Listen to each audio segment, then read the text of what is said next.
reproductive system of earthworm, Ferritima posthuma. Here, the earthworm is bisexual, or we say it as a hermaphrodite, bisexual or hermaphrodite, or we may call it as bisexual or hermaphrodite, or we may call it as monoecious, isn't it? All the names same, monoecious or bisexual or hermaphrodite, which the meaning if it is, the meaning of it is that male female reproductive system, both male female reproductive systems are present in same animal. Both female and male reproductive systems are in same animal, or both male female that gametes are going to be produced by same organism. We may call it as, we should call it as male and that bisexual or hermaphrodite or monoecious, we may say it as. Okay, next, let us see that the male female reproductive systems in earthworm. Let me draw the diagram. So I'm not going to draw the full diagram here, just showing that individually. So first of all, let me show you the male reproductive system. Male reproductive system first. So let me go with male reproductive system. Then after, we'll go with the female reproductive system. First of all, let me go with male reproductive system. For that, most of the structures are located itself in the 10th and 11th segments. So that's why I'm showing from there 10, 11, 12. Okay, so a pair of testes are present in finger-like digitate process. These are digitate process, a pair of testes. Digitate, what it means? Digital, finger-like. It's present in the 10th segment. Then a pair of testes in the 11th segment. A pair of testes in the 10th segment, a pair of testes in the 11th segment, which are enclosed by testis sac. That a pair of testes in 10 and 11 enclosed by testis sac. So that's it that you have to remember. Next, after that seminal vesicles, a pair of seminal vesicles in the 11th segment and a pair of seminal vesicles in the 12th segment. Have you seen there? The testis sac of 10th segment is bigger than smaller than the 11th segment. That means the 11th testis sac is bigger. Why? How? That means it also encloses seminal vesicle. It also encloses seminal vesicle. Let me write all these. This is testis sac. Okay, testis sac. In which segment? 10 and 11. Okay, so what is this? Testis. Let me change the color that you can be able to see clearly. Testis. So where it is? 10 and 11. Okay. Next, seminal vesicles. Seminal vesicles are present in 11 and 12. The seminal vesicles are present in 11 and 12. So that to be remembered over. You need to remember their respective locations. The respective locations you need to remember. Testis in 10 and 11. Testis enclosed by testis sac. Okay, testis, that is 10 and 11. Testis sac, seminal vesicles. You have to remember. Okay, so next, along with that, what they are doing is, that is also very important. Okay, so first of all, let me label this testis. Then, what is this? Testis sac. Correct? In which segment the testis sac is present? 10 and 11. So knowing their segments is also very, very important. The next, testis. This is testis. So where it is? Where it is? It is in 10 and 11. A pair in the 10th segment, a pair in the 11th segment. Next, seminal vesicles. Seminal vesicles. Seminal vesicles are present in a pair in 11th, a pair in 12th. So, is there any difference between the seminal vesicles of first pair and second pair? Yes, in the seminal vesicles of the 11th segment, first pair are enclosed by testis sac, whereas the second pair, which are there in the 12th, the 12 segment, the seminal vesicles are present in the coelomic cavity. Then what testes do? Testes produce spermatogenic cells, not sperms. Testes produce spermatogenic cells, which means sperm producing cells they are producing. Okay. So we are trying to make the sequence here. Just watch the sequence. The testes produce spermatogenic cells. Okay, spermatogenic cells. Need a little change in the font. Yeah. Spermatogenic cells. The spermatogenic cells which are produced by the testes in the 10th and 11th segment, that here these are spermatogenic cells I am showing, which are that enters into the, through the testis sac, they enters into the seminal vesicle. That you have to understand. The testis sac of 10th segment opens into the seminal vesicle of 11th segment. Testis sac of 11th segment opens into the seminal vesicle of 12th segment. That means the testis produced spermatogenic cells enter into the testis sac. From there, which the testis sac of 10th segment, see in the diagram, testis sac of 10th segment opens into the seminal vesicles of 11th, and testis sac of 11th segment opens into the seminal vesicles of 12th. Okay, so that going for, they are opening into, that means the spermatogenic cells released into the seminal vesicle. So what happens in the seminal vesicle? In the seminal vesicle, meiosis occurs. Meiosis. That means reduction division occurs, which makes production of sperms. That means in the seminal vesicle, the sperms are being produced over. Sperms are going to be produced in the seminal vesicle. So that to be remembered over. Meiosis or production of sperms occur in the seminal vesicle. Sperms are spermatozoa, we can call. Sperm or spermatozoa. Sperm, the word we know very well. So that's why I'm writing here. Spermatozoa, production of spermatozoa. That means this is very important to be remembered here. Whereas the meiosis is not going to happen in the testis. Meiosis is going to happen in the seminal vesicle. Okay. So then after these testes release the spermatogenic cells that release into the testis sac. Okay, they release into the testis sac. Okay, next after that, that from the testis sac that goes to the, that goes to, I am trying to make arrow mark. So that goes to seminal vesicles. Okay, then their meiosis occurs.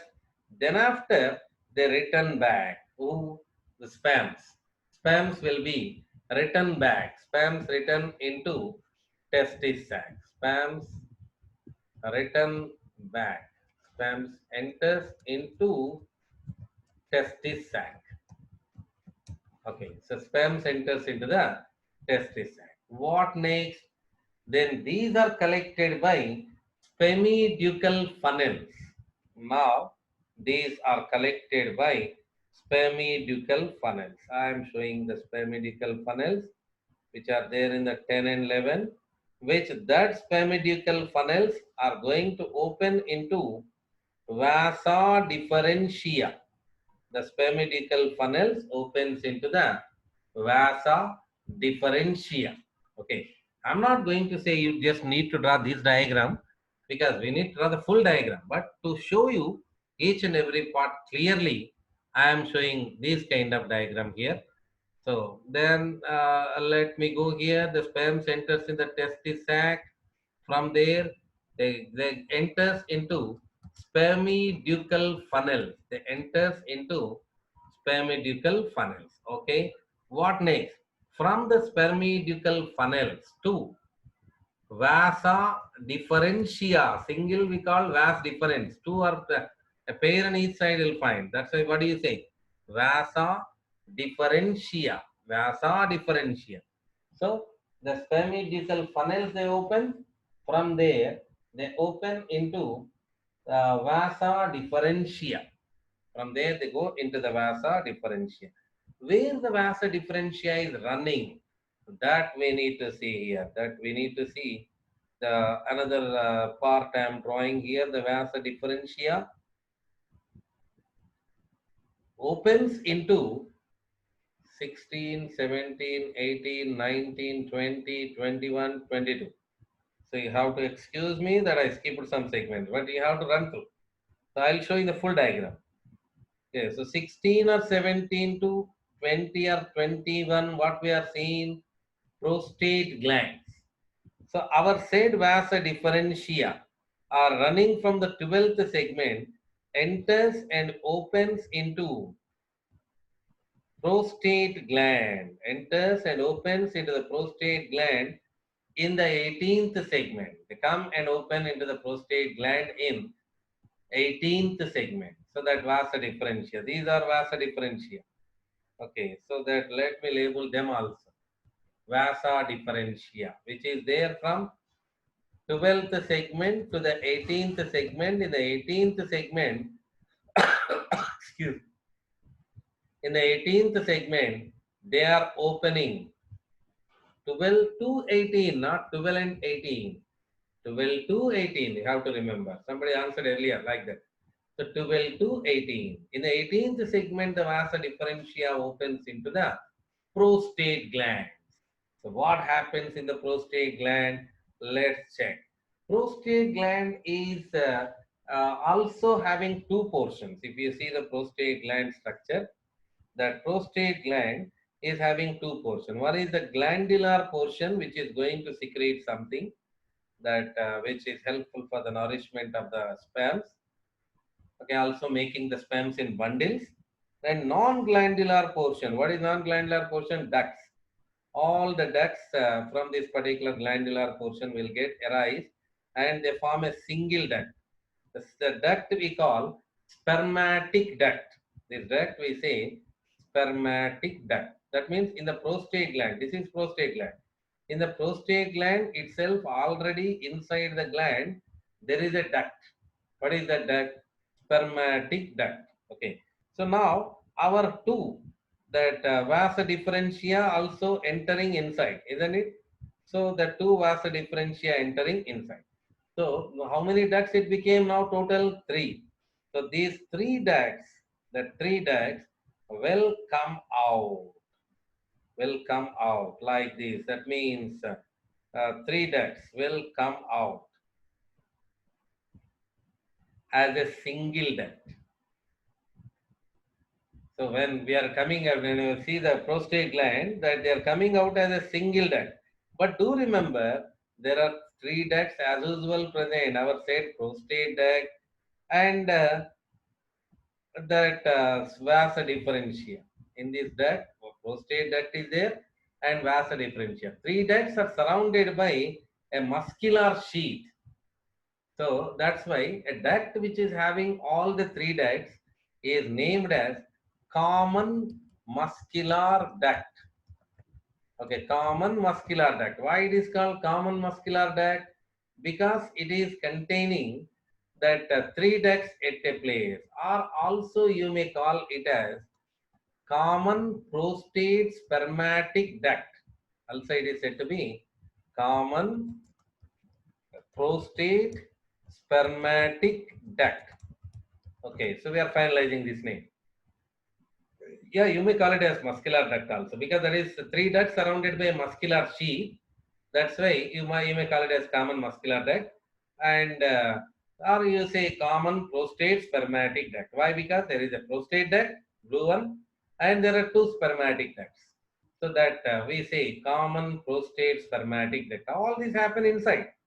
That's why I'm showing here in the bigger diagram. Let's go back. Let's go back. So what you can see, a duct is coming out from here. What is the duct is coming out from here?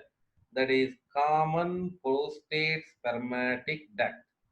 That's it. That I'm showing directly that particular duct. This is common prostate spermatic duct. Only that duct. So what is happened inside? I just shown to you. That finally I have to say the common prostate spermatic duct in the 18th segment is there, common prostate spermatic duct. Okay, so how will it get open out? Is there any opening in the 18th segment? Is there any opening in the 18th segment? Is there anyone to answer? Is there any opening in the 18th segment?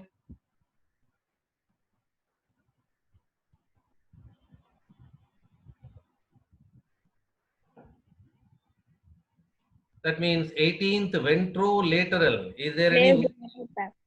Yes, who is that? Yes, correct. Cheppandi. Male genital pathway. Ah, very good. Male genital apertures are present, which these two ducts, common prostate spermatic duct, is going to open there itself. So let me run the sequence. We are running the sequence here. Vasa differentia, I said, from the vasa differentia, we came to the common prostate spermatic duct, where we came common prostate spermatic duct. So let me run the same length. We are running through. So what is that? Common prostate spermatic duct. The common prostate spermatic duct is carrying these particular spams towards male genital pore, 18th ventrolateral, male genital pore. Okay. So that's it about the male, from the testis to the male genital pore. We made the sequence from the testis to the male genital pore. We made the sequence. So that to be remembered. Okay. So let me say once again, in the testis which is present in the 10th and 11th segment, the testis who is there in 10th and 11th segment produce spermatogenic cells. The spermatogenic cells which are produced in the 10th and 11th segments of the testis, that goes to the testis sac. From there it enters into the seminal vesicle. There they complete the meiosis or reduction division, which makes the production of spermatozoa. And from there, the sperms, after the production of the sperm, spermatozoa, after meiosis, the sperms enter into the testis sac again. Now they are collected by spermatical funnel, and from there goes to the vasa differentia, which is there extended between the 12 to 18. From there, common prostate spermatic duct finally opens out as male genital pore. Okay, so we learned already segments earlier, or else you just even you are learning for first time. Even I repeat it, but we already learned the segments. So only thing you need to remember here, what is the function? That is the second point to be remembered. Test is function, production of spermatogenic cells. Segments already you know 10 and 11. Test is sac. That what it means that sperms will come here, spermatogenic cells only will come here. Then testis sac of 11th segment is bigger than the 10th because testis sac of 11th is also enclosing seminal vesicle. Now seminal vesicle 11 and 12, what is the function? That meiosis, reduction division occurs for the production of spermatozoa. Vasa differentia is there between 12 to 18. That running along the length of it till 18 segment, there it opens with the prostate gland and will come out as a common prostate spermatic duct. That to be remembered. Prostate gland, secretions of the prostate gland believed to be from the bundles of the sperms, and also they may provide nourishment. I am saying they may because some says the function of this is unknown. So whatever that is about them, and then after we need to see that accessory glands,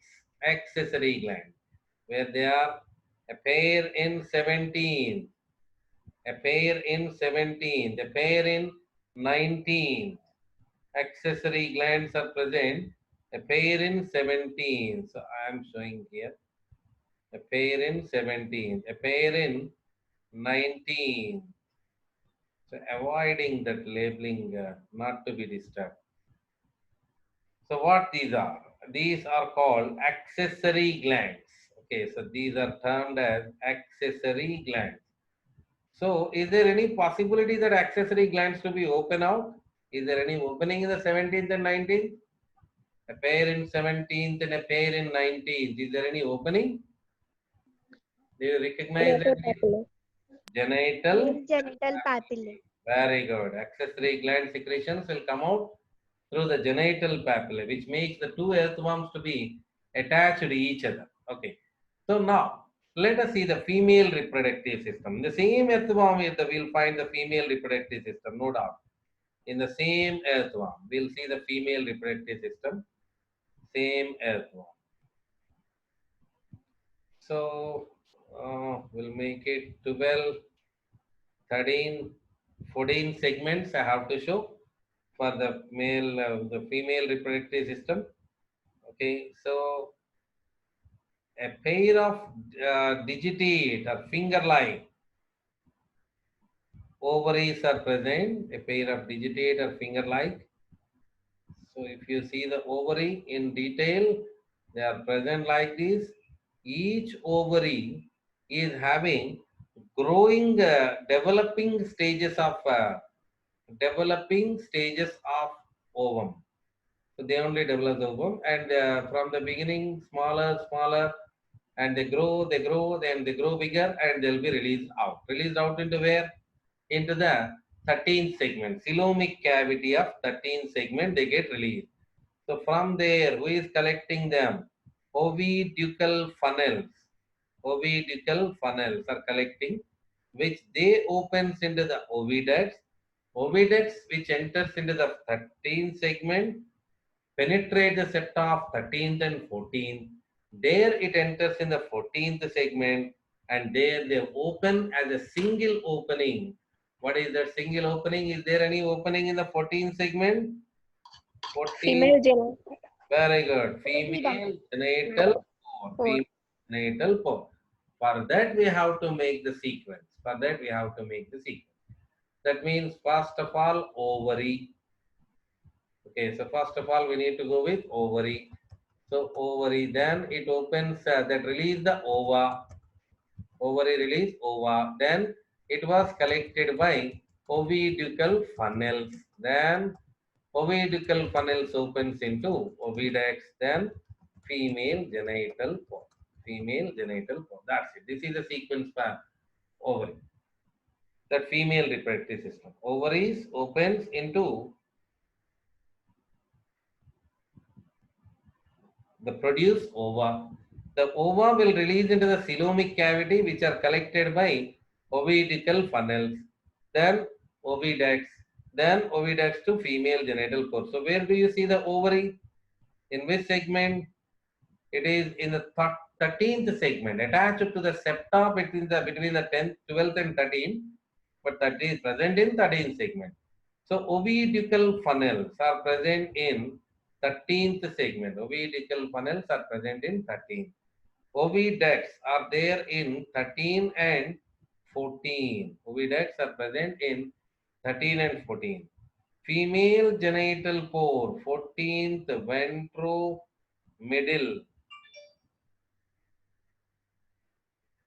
14th ventromiddle. Female genital pore is present in the 14th ventromiddle. Okay, so that is the female reproductive system. So besides this, we need to see one more, that is in the 6, 7, 8, 9 segments. We need to watch out the spermathecae. Just I am trying to show them. Spermathecae in the 6, 7, 8, 9 segments. I am trying to show them 4, 5, 3, 2, 1. Adjusting the segments here to show exclusive that place. So these are spermathecae. So present in the 6, 7, 8, 9, 9 segment, and these spermathecae opens out as spermatical pores as 5 by 6, 6 by 7, 7 by 8, 8 by 9. Each spermathecae will be like this, which contain two portions. One is diverticula, this is called diverticula, where it is going to provide the nourishment. Diverticula is going to provide the nourishment, and this is ampulla.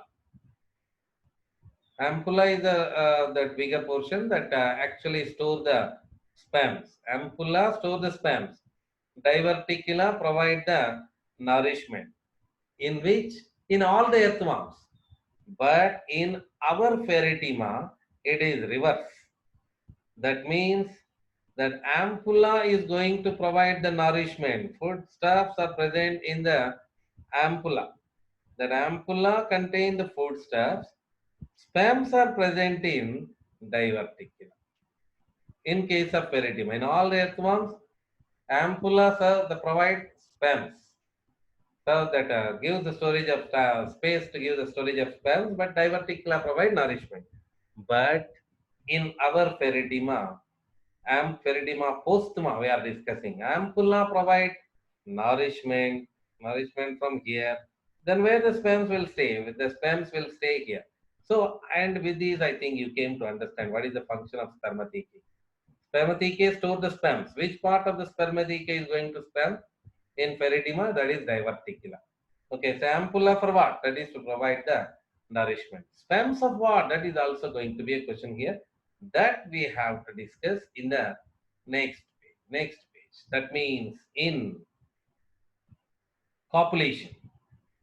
So the two earthworms, in during the copulation, the two earthworms will oppositely attach each other. The two earthworms will oppositely attach each other. So by exactly making straight off that 18 and ninth segment, that to be remembered, 18 by 9. So this side also 18 and ninth segment. That means why? Because the ninth onwards 9, 8, 7, 6 spermathecae are there, isn't it? So spermathecae for what? I think you came to understand now. Spermathecae are for what? Those Receiving, sperm. receiving the sperms during copulation. So this is the copulation. How do the two earthworms will attach each other? That is also going to be a question there.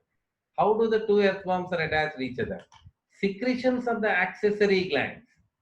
Secretions of the accessory glands which comes out through the secretions of the accessory gland. Where do you see the accessory glands? The accessory glands are present, a pair in 17th and a pair in 18th. So secretions of the accessory glands which come out through the genital papillae, are making these two are at that two earthworms to be attached to each other. The two earthworms will release this particular secretions of the accessory gland which come out through the genital papillae. Entire is the thing you have to remember in 17th and 18th. So the which come out through the genital papillae makes the attachment of two earthworms each other. Make the attachment of two earthworms each other. Okay, so I think it's not visible. So let me reduce the size that it will be visible. So the two earthworms can be attached to each other with the help of the secretions of the accessory glands which comes out through the genital papillae, makes the attachment of two earthworms each each other. So where all these things are happening in the 17th and 19th accessory gland and their genital papillae. Okay. So what is meant by copulation in earthworm? What is meant by copulation? Copulation meaning exchange of sperms. The two earthworms during copulation is going to exchange the sperms. That's what I said over. Both sides 18 by 9. Exchange of sperms will happen in both sides. Exchange of sperms. That this earthworm gives 18 by 9. That means that male genital pore will raise as a papillae and here it is 18. So we'll send the sperms. Then after the spermatheca of ninth segment is filled, okay. What next? What next? 8, 7, 6 also need to be filled, isn't it? So here also 8, 7, 6 also need to be filled. That's why earthworm will slide each other. Okay, the earthworms will slide. It was said in the current textbook, earthworm will move backward each other. That means they show the backward movement. So that means it should move like this, it should move like this, isn't it? So that both earthworms will move backward each other. And then after the 9, then after the 7, 8, 7, 6 spermatheca also getting filled with sperm. After the completion of the copulation, that to be remembered over, the spermatheca of each periodyma is filled with the sperms of another earthworm. That means after the exchange of the sperm, the two earthworms are going to be separated each other. The two earthworms are going to be separated each other. This is called copulation. The copulation meaning in case of earthworm is exchange of sperms. Exchange of sperms will happen here. Okay. So this is all about the reproductive system. We came up to here. Then after, let us see that how it is given in the textbook. Earthworm is a hermaphrodite, bisexual. There are two pairs of testes, one pair each present in the 10th and 11th segment, and their vasa differentia run up to the 18th segment where they join the prostate ducts. Two pairs of seminal vesicles present in the 11th and 12th segment are sacs. 11th and 12th segments are sacs in which spermatogonia mature into spermatozoa, which means you need to understand that is reduction division. That sacs nothing but seminal vesicles. The common prostatic and spermatic duct opens to the exterior by a pair of male genital pore on the ventrolateral sides of the 18th segment. The two pairs of accessory glands are present, one pair each in the 17th and 19th segment. Four pairs of spermathecae are located in the segment 6 to 9, one pair in each segment. They receive and store spermatozoa during copulation. Spermatozoa is given in bracket as spermatophore. What is spermatophore? The bundles of sperms can be called as spermatophore. So it is believed to be prostate glands do this activity to make the sperms as a bundle spermatophore. On the pair or one pair of ovaries is attached to the posterior face of the intersegmental septum of the 12th and 13th. Intersegmental septum of the 12 and 13, and the ovidical funnels are present beneath the ovaries and they continue into oviducts, 14 segment. They join. Actually, oviducts are there in 13 and 14, but they are shown only 14 segment. They join together, open into the exterior on the ventral side of the 14 segment by a single median female genital pore. That was given in the text. Okay. Next, fertilization. So the exchange of sperms, that cocoon formation and copulation that we'll discuss here. But we need to go with diagram once. You see here, this is the copulation procedure. The two earthworms will opposite each other, will bind each other. And then after I'll show you the diagram. This is the diagram. So 6, 7, 8, 9 spermathecae and the 10 and 11, we can see the testes and testis sacs, seminal vesicles in 11 and 12, and both are shown in the same diagram. Isn't it? Because this is bisexual.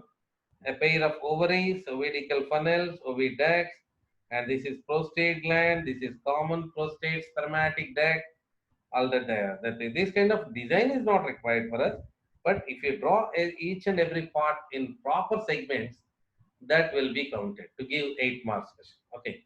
So after that, what we said, the two earthworms will copulate each other and they exchange the sperms, isn't it? They exchange the sperms. So now after the copulation, each earthworm, every earthworm, that means the two earthworms, whatever participated in the copulation, is with their spermathecae or with in the 6, 7, 8, 9, the spermathecae are with sperms of another earthworm, and that you need to remember 14, 15, 16 segments. 14, 15, 16 segment, there is a girdle. What is that? Clydulum. Clydulum is present. Now the clydulum is, the usage of clydulum gets started. The clydulum. The clydulum are they're going to secrete a cocoon here. Clydulum secretes so many cocoons. So this particular cocoon, that pronunciation different. People say in different manners. Cocoon or cocoon. Okay, so I say I am feeling comfortable with cocoon. So the cocoon, 14, 15, 16, continuously that these kind of rings will be released over. So you have to imagine this particular cocoon is moving forward. That means cocoon won't move forward. When earthworm wriggle backward, the cocoon will move forward. In the mean period of time, in the 14th segment, from the 14th segment, what is there in the 14th segment in female genital pore is there, isn't it? So it receives the ovum. So as long as the cocoon is moving forward, that moving forward, when it reaches to the 9, 8, 7, 6, what it can receive? It receives the sperms. So the cocoon will move forward, then it will be dropped down on a moist soil required. So what is there inside? From the 14th segment, it was received sperm, isn't it? Sperms are received, and the 14th segment it received the ovum, and in the 9, 8, 7, 6 they received sperms. So cocoon contains so many sperms and ovum, isn't it? So cocoon contains so many sperms and ovum. Each cocoon is having. So let me show you the cocoon again. See, this is the cocoon. That will be plastic in nature, that closed over. So it contains so many sperms which are collected at 9, 8, 7, 6 segments, and it that so many ovum are present. Ovum are also there in the cocoon, inside the cocoon. Just showing that for you. Okay, so what happens? Fertilization occurs. Sperm and ovum, fertilization occurs. The zygote is going to be formed here. The fertilization result, the formation of zygote, sperm and ovum. So where does the fertilization occur? Fertilization occurs itself in the cocoon. Fertilization occurs in the cocoon. Okay, now let's read out what is given here. Earthworm is protandrous. What is protandrous? Male reproductive system develop first than the female reproductive system. We say protandrous. Okay, we call it as protandrous. Mutual exchange of the spermatozoa occur between the two mature worms during mating. During mating, mutual exchange that we are showing here. This is the mutual exchange. They made juxtaposing opposite gonadal opening. They made juxtaposing. What is juxtaposing? That opposite ends. That made juxtaposing gonadal openings. 18 by 9 I said over. That means 18 segment of one earthworm will that opposed with the 9 segment of the other side. Okay. Then for what? Exchanging the packets of sperms, bundles of sperms, what do you call spermatophores. The mature sperms and egg cells and nutritive fluid produced by the gland cells of the Clydulum are deposited in cocoon. The Clydulum are deposited in cocoon. Next, fertilization and development occur within the cocoon, which are deposited in the moist soil. The cocoon containing developing embryos, zygotes will grow and develop. Okay, so after about 3 weeks, each cocoon produce an average of 4 earthworms according to NCRT textbook. Okay, so average of 4 earthworms. Development is direct, no larval forms can be seen over. Development is direct, there is no larval stage. This is all about the story of earthworm. We'll give the conclusion here itself by giving economic importance of earthworm. Then we give the conclusion to the earthworm. That earthworms are known as friends of farmers because they make burrows in the soil and make it porous, which help in the aeration of the soil. The process of enriching the fertility of soil by earthworms involve the process called vermicomposting. Vermicomposting, we use earthworms specially for vermicomposting. Earthworms are also used as a bite in fishing.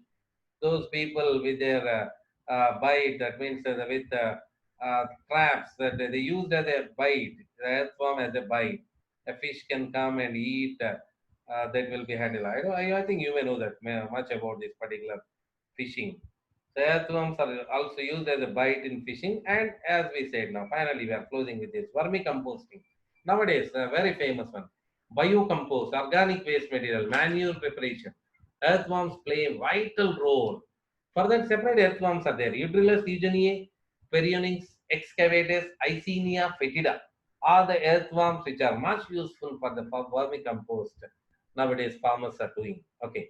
So this is all about the story of earthworm. Reproductive system is very important in case of earthworm. So need to be much careful here while reading. Okay, draw the diagram and label it.